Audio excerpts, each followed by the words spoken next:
انسان اور زمین کی حکومت قسط نمبر 2۔ عزازیل بحکم ربی نیک جنات کی جماعت کے ساتھ زمین پر آیا اور اپنے نائب مقرر کیے اور خود اللہ کی عبادت اور درس و تدریس میں مشغول رہتا تھا۔ جب دل چاہتا آسمانوں پر چلا جاتا، جنت کی سیر کرتا۔ عزازیل کا منبر بھی جنت میں تھا، جہاں بیٹھ کر وہ فرشتوں کو درس و تدریس اور تعلیم و تعلم دیتا تھا، اور اس کے منبر پر عرش کا ایک ٹکڑا ہر وقت سایہ کیے ہوئے تھا۔ روایت میں ہے کہ گو ابلیس اللہ کی عبادت و ریاضت میں ہر وقت مشغول رہتا اور حکم ربی بجا لانے میں کبھی کوئی کوتاہی یا دیر نہ کرتا، لیکن مادہ نار ہونے کی وجہ سے اپنی قوم کی طرح اس میں بھی غیظ و غضب اور سرکشی کا عنصر پایا جاتا تھا۔ اس پر مستزاد اس میں اپنے والدین کی صفات خود سری، بے خوفی، چالاکی اور مکاری پائی جاتی تھی۔ اس سب کے سبب کبھی کبھی وہ اپنے مقام و مرتبے اور قدر و منزلت پر بھی مغرور ہو جایا کرتا تھا۔ کبھی یہ سوچنے لگتا کہ اب اگر اللہ کائنات کا نظام اس کے ہاتھ میں تھما دے تو وہ بآسانی سب کچھ سنبھال سکتا ہے، یا شاید اسے لگنے لگا کہ اللہ کا نظام اس کی مدد اور معاونت سے چل رہا ہے۔ اسے اپنے علم و عمل اور قوت و بہادری پر غرور ہوتا، لیکن پھر بھی اسے احساس ہوتا کہ جو اللہ اسے سب کچھ عطا کر سکتا ہے وہ چھین بھی سکتا ہے، اور وہ دل کے خیالات کو دبا لیتا، لیکن ایک تکبر اس میں آنے لگا اپنی عبادت و ریاضت اور علم و مرتبے کا، جو آگے چل کر اس کی تباہی اور بربادی کا سبب بنا۔ ابلیس کے نائب قوم کی ہدایت اور انہیں راہ حق پر لانے کے لیے جد و جہد کرنے لگے، لیکن بگڑی ہوئی جنات کی قوم پر بالکل اثر نہ ہوا۔ قوم کے سرکش اور بگڑے ہوئے جنات نے ایک ایک کر کے ابلیس کے نائب شہید کرنے شروع کر دیے۔ جب ابلیس یعنی عزازیل نے دیکھا کہ یہ نہیں سدھرنے کے، تو وہ اللہ کے دربار میں پہنچا اور اجازت چاہی کہ وہ پھر سے زمین کو ان سرکشوں سے پاک کر دے۔ اللہ تعالیٰ نے عزازیل کو اجازت دی اور وہ خود فرشتوں کا لشکر لے کر قوم پر قہر الہی بن کر نازل ہوا اور قتل عام شروع کر دیا۔ بہت سے جنات مارے گئے، اور بچ جانے والے جو پہاڑوں اور جزیروں پر جا کر چھپے، ان پر حد عائد کر دی گئی کہ جو بھی نظر آئے اسے قتل کر دیا جائے، اور اس طرح ایک بار پھر زمین پاک ہو گئی۔ اور ابلیس کے اندر اس بات سے بھی فخر و غرور بڑھ گیا کہ جو کام اس نے کیا شاید کوئی اور نہ کر سکتا تھا، لیکن وہ بھول گیا کہ اللہ سرکشوں کو پہلے بھی عبرتناک سزائیں دے چکا ہے۔ جب زمین سرکش جنات سے پاک ہو گئی تو اللہ نے زمین کو حکم بھیجا کہ ہم تجھ سے ایک مخلوق پیدا کرنے والے ہیں، اور وہ ہمارے نائب اور خلیفہ بنیں گے۔ بعض نافرمان ہوں گے اور بعض ہمارے فرما بردار ہوں گے، اور ان کی پیدائش تجھ ہی سے کروں گا، اور وہ تجھ ہی پر رہیں گے، اور وقت مقررہ پر تجھ ہی میں سما جائیں گے، اور دن مقررہ کو دوبارہ اٹھائے جائیں گے، اور اپنے اعمال پر جزا اور سزا کے مرتکب ہوں گے، اور نیکوکار اور فرما بردار جنت میں جائیں گے، اور سرکش اور نافرمان دوزخ میں داخل ہوں گے۔ ایک دن عزازیل نے دیکھا کہ فرشتے لوح محفوظ کے نیچے کھڑے رو رہے ہیں۔ عزازیل نے پوچھا تو انہوں نے لوح محفوظ کی طرف اشارہ کیا، جہاں فصیح بلیغ عربی زبان میں لکھا ہوا تھا کہ ہمارا ایک مقرب کہ عبادت رب اتنی زیادہ کرے گا، کوئی ٹکڑا زمین و آسمان میں نہ ہوگا جہاں اس نے سجدہ نہ کیا ہوگا، لیکن ایک سجدہ اللہ کے حکم سے نہ کرنے کی وجہ سے ہمیشہ کے لیے مردود ٹھہرے گا۔ عزازیل نے کہا کہ غم نہ کرو، یہ کوئی اور ہوگا، لیکن ملائکہ نے کہا کہ آپ ہمارے حق میں دعا فرما دیں۔ تب عزازیل نے اللہ سے یہ دعا کی کہ اے اللہ ان سب پر رحم فرما، اور یوں نہ کہا کہ اے اللہ ہم تمام پر رحم فرما۔ پھر اسی فصیح عربی میں ایک اور عبارت نمودار ہوئی، اعوذ باللہ من الشیطان الرجیم۔ ابلیس دربار ربی میں حاضر ہوا اور پوچھا کہ یا اللہ یہ کون شیطان مردود ہے جس سے پناہ مانگنے کی تلقین کی جا رہی ہے؟ آپ مجھے بتائیں اور حکم دیں، میں اس کی گردن کاٹ کے رکھ دوں۔ ارشاد ہوا، اے ابلیس، اے عزازیل، جلدی نہ کر کہ بے شک تو بہت جلد اس کو دیکھ لے گا۔ اللہ رب العزت نے فرشتوں سے اپنے ارادے کو ظاہر فرمایا، جیسا کہ قرآن میں سورہ بقرہ کے اندر ارشاد ہوا۔ ترجمہ یہ ہے، اور جب تمہارے پروردگار نے فرشتوں سے کہا، میں زمین پر اپنا نائب بنانے والا ہوں، اور انہوں نے کہا، کیا تو اس میں ایسے شخص کو نائب بنانا چاہتا ہے جو خرابیاں پیدا کرے گا اور کشت و خون کرتا پھرے، اور ہم تیری تعریف کے ساتھ تسبیح و تقدیس کرتے رہتے ہیں؟ فرمایا کہ تم وہ نہیں جانتے جو میں جانتا ہوں۔ یعنی اللہ تعالیٰ نے آدم اور ان کی اولاد کی پیدائش کا ارادہ ظاہر فرمایا تو فرشتوں کو ان کی پیدائش کی خبر دی، جیسے ہر بڑا کام کرنے کی خبر دی جاتی ہے۔ فرشتوں نے عرض کی، کیا تو اس میں ایسے شخص کو بنانا چاہتا ہے جو خرابیاں کرے اور زمین کو خون سے بھر دے؟ اس بات سے مقصد آدم سے کوئی حسد، بیزاری یا بغض رکھنا نہیں تھا کہ فرشتے ان سے پاک معصوم مخلوق ہیں، بلکہ مزید جاننا تھا، اور وہ جنات کی سرکشی اور نافرمانی بھی دیکھ چکے تھے، اس لیے برسبیل تذکرہ یہ بات پوچھی کہ مزید بتایا جائے کہ آپ آدم کو زمین پر کیوں لانا چاہتے ہیں، اور مزید کہا کہ اگر انہیں بھی جنات کی طرح اپنی عبادت کے لیے پیدا کرنا ہے تو وہ ہم ہی کافی ہیں جو ہر وقت تیری عبادت کرتے رہتے ہیں۔ تو اللہ تعالیٰ نے ارشاد فرمایا کہ اے فرشتوں کی جماعت، جو میں جانتا ہوں وہ تم نہیں جانتے۔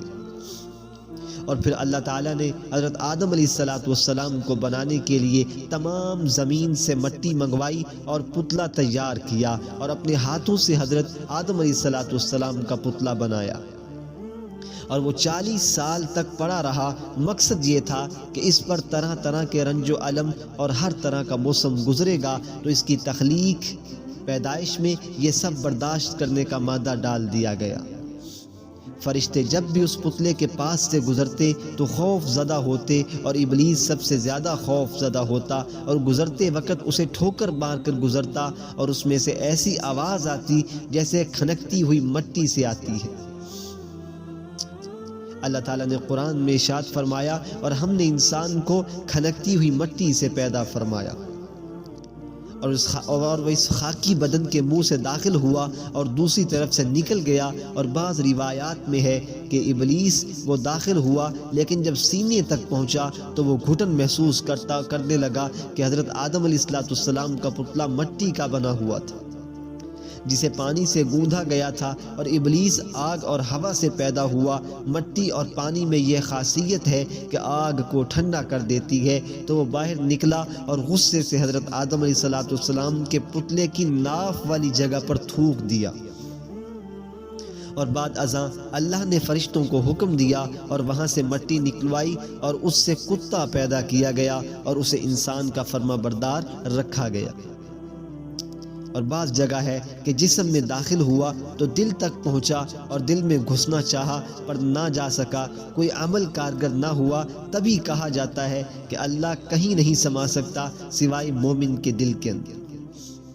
کہ وہ اللہ کے لیے خاص ہے، اور شیطان بس وسوسہ ڈال سکتا ہے۔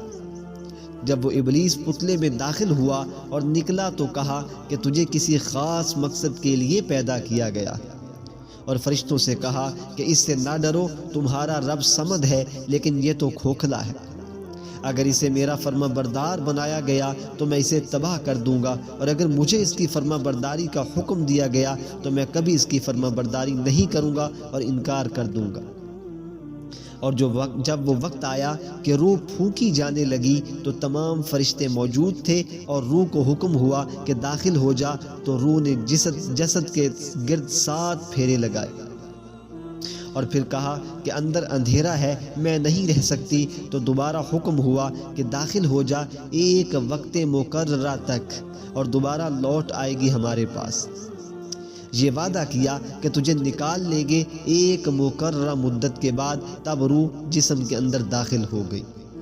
تبھی مومن کی روح دنیا میں بے چین رہتی ہے، اور جب داخل ہوئی ناک کے نتھنے سے اور سر تک پہنچی تو حضرت آدم علیہ السلام کو چھینک آئی اور کہا الحمدللہ، اور اللہ نے جواب دیا یرحمک اللہ۔ اور جب روح پیٹ میں داخل ہوئی تو کھانے کی خواہش پیدا ہوئی اور سامنے جنت کے پھل دیکھے تو ہاتھ زمین پر ٹکا کر اٹھنے کی کوشش کی، پر روح ابھی ٹانگوں تک نہیں پہنچ سکی تھی، اس وجہ سے آدم علیہ السلام اٹھ نہ سکے۔ تو اللہ نے ارشاد فرمایا، جس کا ترجمہ یہ ہے بے شک انسان جلد باز ہے۔ اور پھر اللہ نے آدم علیہ السلام کو تمام چیزوں کے نام یاد کروائے اور پھر ان چیزوں کو فرشتوں کے سامنے پیش کیا اور کہا اگر تم سچے ہو کہ جب اللہ نے آدم کی تخلیق کا ارادہ ظاہر کیا تو فرشتوں نے خیال کیا کہ اللہ جو بھی بنائے گا ہمارے پاس اس سے زیادہ علم ہوگا، تو انہوں نے کہا تیری ذات پاک ہے اور ہمیں تو اتنا ہی علم ہے جتنا تو نے ہمیں سکھا دیا۔ پھر آدم علیہ السلام سے کہا گیا کہ تم سناؤ، تو آدم علیہ السلام نے فوراً وہ سارے کے سارے نام سنا دی اور تب فرمایا میں نہ کہتا تھا جو بات میں جانتا ہوں اے فرشتوں کی جماعت وہ تم نہیں جانتے۔ اس کے بعد فرشتوں کو حکم ہوا کہ اسے سجدہ کرو اور سب سجدے میں گر گئے سوائے شیطان مردود کے کہ اس نے تکبر کیا، اور جب اس سے پوچھا تو اس نے کہا کہ میں اس سے بڑا علم کے اندر اور مرتبے کے اندر ہوں، اور میری پیدائش اس سے افضل ہے کہ میں اس آگ سے بنا ہوں جو مقدس ہے، اور آدم علیہ السلام کی پیدائش مٹی سے ہوئی۔ تو ارشاد ہوا کہ نکل جا، تو انکار کرنے والا اور تکبر کرنے والا ہے، تجھ پر لعنت ہو اللہ کی قیامت کے دن تک، اور تو مردود ہوا ہمیشہ ہمیشہ کے لیے۔ روایات میں ہے کہ فرشتوں نے 2 سجدے کیے، پہلا سجدہ حکم کا اور دوسرا سجدہ شکر کا، کہ جب دیکھا اٹھ کر تو ابلیس کو دیکھا کہ وہ شیطان مردود ہو چکا ہے، تو شکر اس بات کا کیا کہ وہ انکار کرنے والوں میں سے نہ ہوئے۔ اسی وجہ سے کہا جاتا ہے کہ نماز میں 2 سجدے رکھے گئے، پہلا سجدہ حکم کا اور دوسرا سجدہ حکم کو صحیح بجا لانے کا۔ تب شیطان نے کہا کہ قسم ہے تیری ذات کی، میں انہیں بہکاؤں گا اور ان پر آؤں گا اوپر سے، نیچے سے، آگے سے اور پیچھے سے اور دائیں بائیں سے، اور انہیں نافرمان کروں گا تیرا۔ ارشاد ہوا جو تیری مانیں گے اور نافرمان ہوں گے سخت سزا دوں گا اور دوزخ کا عذاب چکھاؤں گا قیامت کے دن، اور ان کا انجام تیرے ساتھ ساتھ ہوگا۔ ابلیس نے کہا کہ مجھے مہلت دے اس وقت تک جب دوبارہ اٹھائے جائیں گے، اور میں انہیں بہکاؤں گا سوائے ان کے جو تیرے مخلص لوگ ہوں گے۔ روایات میں ہے کہ تب اس ابلیس نے اللہ سے 3 چیزیں مانگی تھی۔ سب سے پہلی چیز قیامت تک کے لیے زندگی عطا ہو جائے، اور دوسری چیز کہ آدم کے ہر بچے کی پیدائش کے ساتھ ابلیس کے ایک بچے کی پیدائش۔ روایات میں ہے کہ انسان کے ہاں بچے کی ولادت کے بعد اسے شیطان سب سے پہلے چھوتا ہے، جس سے وہ بچہ رونے لگتا ہے۔ تبھی مسلمانوں کو بچے کے کان میں اذان دینے کا حکم ہے کہ ابلیس اذان کے کلمات سے بھاگ جاتا ہے۔ اور نمبر 3 انسان کے دل تک رسائی حاصل کرنے کا اور وسوسہ ڈالنے کا۔ یہ 3 چیزیں ابلیس نے اللہ سے مانگی، اور تینوں باتوں کو اللہ تعالیٰ نے منظور فرمایا اور اسے آسمانی دنیا سے رد کر دیا گیا اور مردود قرار دے دیا گیا۔ اس کے بعد اللہ نے حضرت آدم علیہ السلام سے فرمایا کہ تم اور تمہاری بیوی دونوں جنت میں داخل ہو جاؤ اور جو مرضی کھاؤ پیو، لیکن ایک شجر کا پھل کھانے سے منع فرما دیا کہ اے آدم اور اے حوا اس کے قریب نہ جانا وگرنہ تم نافرمانوں میں سے ہو جاؤ گے۔ حضرت اماں حوا کی پیدائش کی بھی بہت ساری روایات میں وضاحت معلوم ہوتی ہے۔ قرآن حکیم میں حضرت حوا سلام اللہ علیہا کی تخلیق کے بارے سورہ نساء میں صرف اتنا بیان ہوا کہ ہم نے تمہیں ایک جان پیدا فرمایا اور پھر اسی سے جوڑا جوڑا بنا دیا، اور صحیح بخاری کی حدیث میں بیان ہوا کہ عورت کو ٹیڑھی پسلی سے پیدا کیا گیا۔ اگر تو اسے سیدھا کرنا چاہے سختی کے ساتھ تو تو اسے توڑ بیٹھے گا، اور اگر اسے ایسے ہی چھوڑ دیا تو یہ ٹیڑھی ہی رہے گی، تو اس سے پیار سے نفع اٹھا۔ جبکہ بائبل کی روایت کے مطابق حضرت آدم علیہ السلام کو جب اللہ نے دیکھا کہ وہ افسردہ بیٹھے ہیں تو ان پر نیند طاری کی، اور ان کی بائیں جانب کی چھوٹی پسلی سے حضرت حوا سلام اللہ علیہا کو پیدا فرمایا، اور جب وہ جاگے تو اپنے قریب ایک نہایت خوبصورت عورت بیٹھی دیکھی۔ اور یہی بائبل کی روایت آگے چلی کہ مزید اس میں بعض روایات میں یوں بھی لکھا ہے کہ جب آدم بے اختیار ان کی طرف بڑھے تو انہیں روک دیا گیا اور فرمایا کہ پہلے تمہارا نکاح ہوگا اور تم حق مہر ادا کرو گے، اس کے بعد تم پر حلال ہوگی، اور اللہ نے خود نکاح پڑھوایا، اور بعد اس کے حق مہر میں وجہ کائنات محبوب خدا محمد مصطفیٰ صلی اللہ علیہ وآلہ وسلم پر درود پڑھا 3 بار یا 11 بار، واللہ اعلم بالصواب۔ لیکن قرآن و حدیث سے اس کا کوئی واضح ثبوت نہیں سوائے اس کے کہ حضرت حوا سلام اللہ علیہا کو حضرت آدم علیہ السلام کے ساتھ ہی جنت میں داخل فرما دیا گیا، جس کا مطلب ہے کہ ان کی پیدائش ہو چکی تھی۔ روایات میں آتا ہے کہ اللہ نے حضرت آدم علیہ السلام کے ساتھ پہرے داری کے لیے سانپ اور طاؤس یعنی مور کو بھی جنت میں رکھا تھا۔ شیطان نے اللہ سے وعدہ کیا تھا کہ وہ اس مخلوق کو بہکائے گا، پھر شیطان نے انہیں بہکایا۔ شیطان اپنے علم سے جنت کے دروازے پر آیا اور داخلے کی اجازت چاہی تو دھتکار دیا گیا اور واپس ہوا، اور دوسری بار پچھلی جانب سے آیا اور جنت کی دیوار پر بیٹھ کر اللہ کی حمد و ثنا بیان کرنے لگا۔ جب مور نے اس کی آواز سنی تو بے حد میٹھی لگی اور وہ اس کی طرف گیا۔ شیطان نے اس سے داخلے کی اجازت چاہی اور کہا، بدلے میں تمہیں ایک ایسی چیز دوں گا کہ تم اور بھی خوبصورت ہو جاؤ گے، اور یہ ہمیشہ کے لیے رہنے والی ہوگی۔ لیکن مور نے نہ مانا اور اس کو دھتکار دیا۔ اس کے بعد وہی حربہ سانپ کے ساتھ آزمایا اور سانپ بہک گیا، اور شیطان سے کہا، مگر میں تمہیں لے کے کیسے جنت میں داخل ہو جاؤں؟ تو ابلیس نے کہا، تم اپنا منہ کھولو، اور اپنے علم سے سانپ کے منہ میں گھس کے جنت میں داخل ہوا، اور سب سے پہلے حضرت آدم علیہ السلام کے پاس گیا اور انہیں بہکانے کی کوشش کی، لیکن وہ نہ مانے اور اس کو دھتکار دیا۔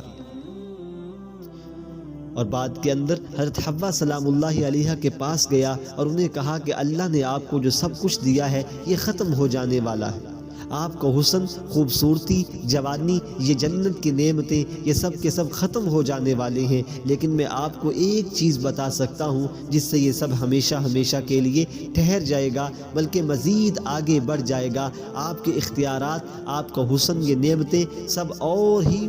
بڑھ جائیں گی۔ حضرت حوا سلام اللہ علیہا اس کے بہکاوے میں آ گئی اور حضرت آدم علیہ السلام کو بھی کسی طرح راضی کیا اور اس درخت کے پاس پہنچے۔ فرمایا کہ جب آدم پھل کھانے کو ہوا تو ہم نے صبر کو روک دیا کہ ہم کائنات کو بنانا چاہتے تھے